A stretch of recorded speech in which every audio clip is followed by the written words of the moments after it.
I'm Charles Anderson, directing pastor at University United Methodist Church in San Antonio, Texas. United Methodist congregation that's been located in its current location for about 40 years. Up on the northwest side of San Antonio, a church that's currently seeking to transition from being a classic program-driven church to being a people formation church. At University United Methodist Church, we believe that leadership needs to be understood in the context of discipleship. The core of our ministry at university is helping people along a pathway of discipleship, moving from not being a disciple to being a new disciple through meeting Jesus, moving from being a new disciple to a true disciple by learning the message of Jesus, and then moving from being a true disciple to being a trained discipler through understanding the mission of Jesus or their call from Jesus.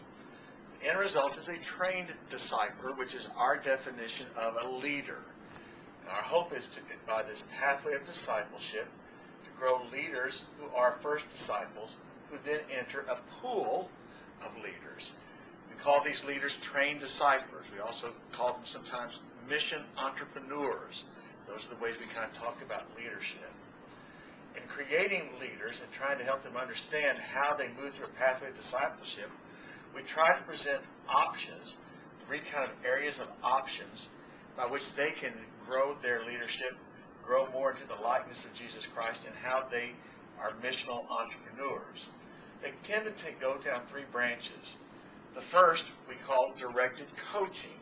Directed coaching is the opportunity for someone, once they've identified their spiritual gift and their passion, to work one-on-one with one of our coaching pastors.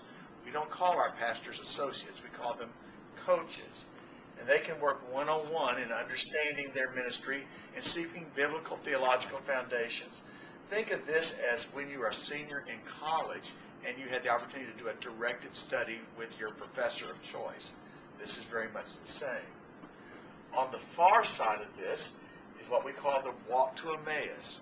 Many of you may be familiar with the Walk to Emmaus. It's an intensive one-weekend immersion event designed to create spiritual leaders. This is an opportunity for people to meet with a number of potential leaders and really systematize their call to Jesus Christ. This midstream is the stream that I, as directing pastor, take responsibility for. It has two components, the pastor's cabinet and the pastor's academy. These are based on mentor models. In the pastor's academy, the mentoring is from pastor to people.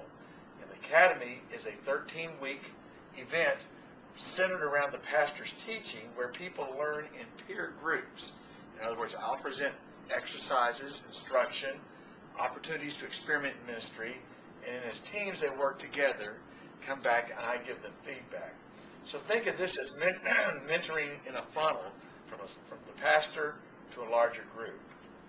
On this side, the pastor's cabinet is a rather unique project in that these people are involved in reverse mentoring. By reverse mentoring, I mean their job is to be a small group that keeps me, the pastor, accountable for how I live my professional ministry and my personal life. How am I building my professional leadership and my personal soul? But by keeping me directly accountable, they begin to reflect their own lessons, and by taking accountability for me, they actually wind up mentoring themselves.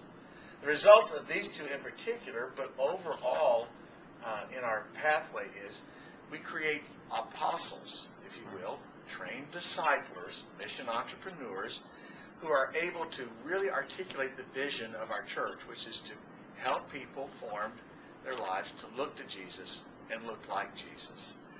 Right now we see that therefore measured in a larger and larger pool of people who not only speak the language of the vision, but interpret and advocate the vision behind the language.